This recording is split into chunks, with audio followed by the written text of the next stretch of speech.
Hello, welcome to Lemon Studios, where we talk anything and everything entertainment. I'm, of course, Lemon himself, Zeke Lamone, and this is Crash right here. He's taking a little nap on his pillow. And this is my review for Episode 7 of The Last of Us, titled Left Behind, which is the same title from the DLC that it comes from. But before we get into that, let's get the house clean out of the way. I'm going to need you to hit the subscribe button. I'm going to need you to comment below, let me know your thoughts of Episode 7, and leave a like on this video if you do enjoy it. Now, with all that out of the way, let's get into the review. So, first of all, was this episode good? It was phenomenal. It was really, really great. I mean, this is a contention for the best episode of the whole entire series. To me, it's probably third overall, right behind episode 5, which is my number 1, and the first episode, which is my second. The only thing that holds me back from me just moving this up all the way up to 1, because again, everything in this episode is absolutely phenomenal, from directing, from editing, to the performances by Bella Ramsey and Storm Reid. I mean, Jesus Christ, are we in good hands for the future of film with acting, because those two are going to carry the load very, very quite well for future to come. That was horrible grammar, guys. I am so sorry.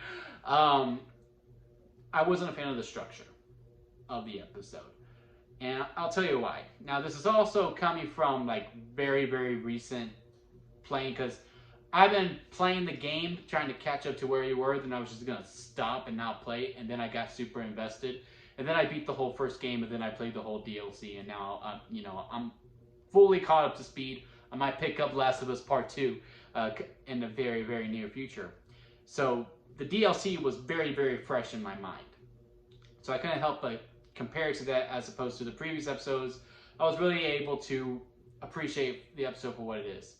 The structure of this irked me a little bit, because we're already at the house that happens later in the winter arc in the original game, and I won't spoil it for y'all when it comes in. And when we cut back to it, because Ellie is trying to protect Joel, but Joel's like, no, just leave, just go. Just go, get back to Tommy so you can actually be safe and get to where you need to go. And then I guess she was going to leave, and then we get the flashback with everything that happened with Riley. In the DLC, however, Ellie takes Joel to a mall to bunker down, and then looks for the supplies in the mall. And she's in this mall, she remembers the night with Riley, and therefore that's how you're able to reminisce and go back and forth between. Granted, in the show, it's really harder to do, because again, you're really in the middle of nowhere. Sure, you were in a college station, but again, you're really in the middle of nowhere, so yeah, you might as well just go straight to the house and just get to the Left Behind. I totally get why.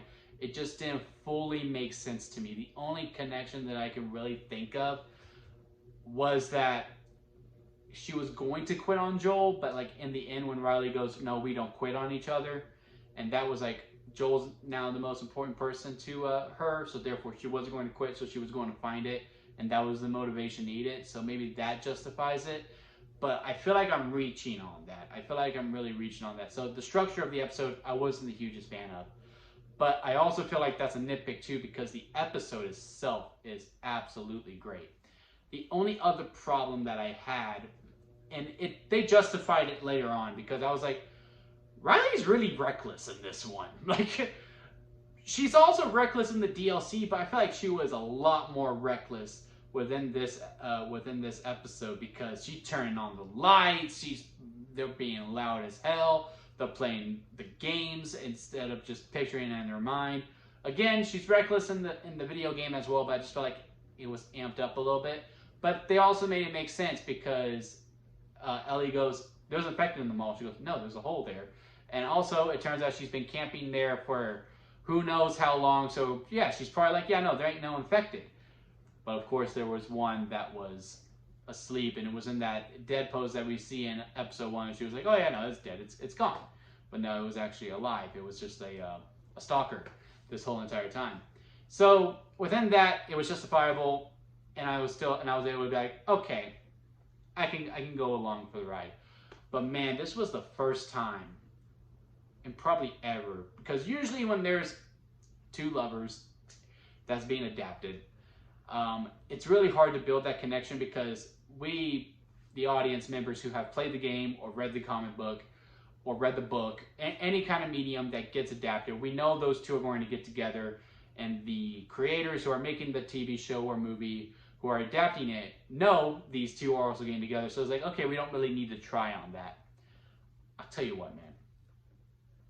I saw butterflies. Like, I saw the butterflies between Ellie and Riley, and that credit goes all to, I mean, the director also, of course. I mean, he or she has to give the direction. I didn't see who had credit in this episode, but that was all Bella Ramsey and Storm Reed. I mean, the way they were playing off of each other, you could just tell, like, how, and again, this is also part of direction as well, like playing with her hair, but like just the way they would look at each other, it was just love at first sight, where you're just like, okay, you don't see that she likes you, and you don't see that she likes you, but I see that y'all both like each other. Just kiss. Just kiss. It's going to be okay. It's going to be reciprocated. It is totally 100% okay for you two to kiss. It is consensual. I promise you. And when they finally did, I was like, fulfilled. Crap! It's like, it's about to go down. And limit it down to the one effective person that they both do.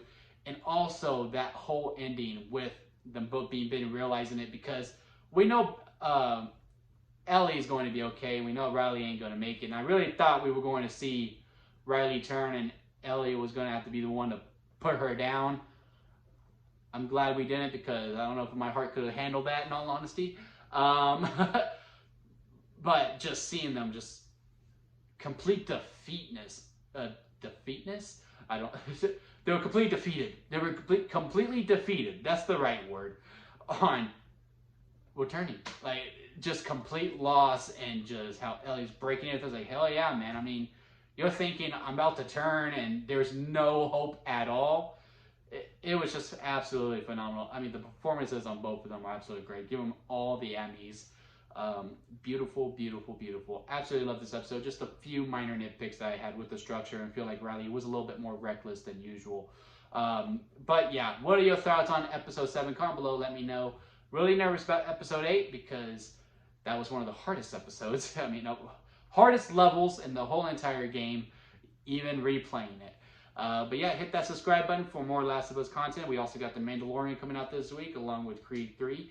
That's all this week, and then we got Scream next week, along with episode 8 of The Last of Us. It's just going to keep on going. March is a big, big month. We also got the Lemon March Madness. Head to the community page and vote on that starting March 1st, and that'll be it for me, guys.